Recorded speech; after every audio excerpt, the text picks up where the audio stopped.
as part of the customer rounding process, it's important to have a program to round a customer into a client.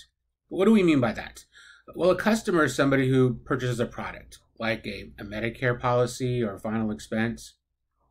But to make that customer a client, it's important to offer other services and engage them in other services that you can provide. To do that, we've prepared a customer rounding postcard, we call it. It helps your customer know what you do, how you can help them, and the other services that you provide. So we're going to do a little role play here. Here's the first side of our customer rounding postcard. It talks about what we do. So I'm going to role play here, Mr. and Mrs. Jones. Let me tell you what we do. First off, thank you very much for letting us help you with your health insurance needs and to learn how to get the most out of governmental programs. But we do other things for retirees. We help retirees have a confidence in their retirement income plan, helping them to know that their assets will last as long as they do. Help them get more interest on the money that they have in the bank, or helping to protect investments from the stock market. We also help individuals protect their hard-earned dollars from the nursing home.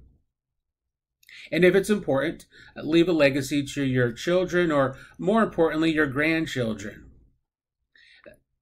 And in the end, making sure that your family is not saddled with final expenses or leave a burden behind. So in a nutshell, we are a full service organization to help retirees really gain confidence and feel secure in their retirement.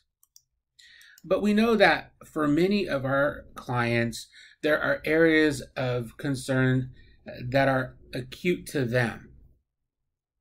So we have a few questions here on have you ever wondered?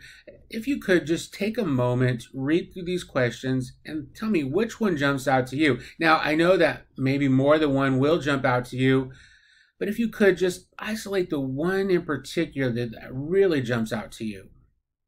And then pause, let them read.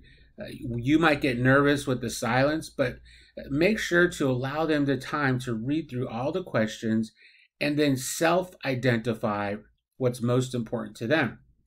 Once you've understood what's most important to them, then you're going to know where to begin the next conversation. After they've had a minute to read through and they've identified the one, here's what you always say. Wow, Mr. and Mrs. Jones, that is the issue that many of my clients are concerned about. In fact, that's the one that pops out the most oftentimes. Let me ask you a question. Why did that issue pop out to you? Why are you most concerned about that? Then you just begin a dialogue with them about why they're concerned about it. And then finally, ask this question. Well, actually, not finally. Then you ask this question. Have you done any planning to help you bring peace of mind on this issue? Once again, listen to them. And now finally, ask them, if I could present to you some ideas that would help you gain peace of mind on this matter, would you be interested in hearing those? Obviously, what are they going to say? Most important, after you've had this conversation, set the follow-up appointment to come back and share with them ideas on the issue that they were most concerned about. Now, we understand if you're a Medicare agent, you can't talk about other products at that initial meeting, but you're not talking product here. You're talking concerns, and you're setting up the follow-up meeting to come back and address those.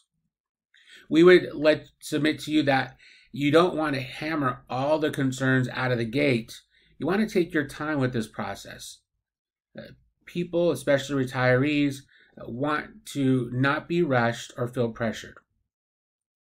So just simply have conversations. Be prepared with good questions, and then be prepared to be a good listener to fully understand and identify what's most important to your client, prospect, customer, and then come back and share with them some credible ideas to help them become your client.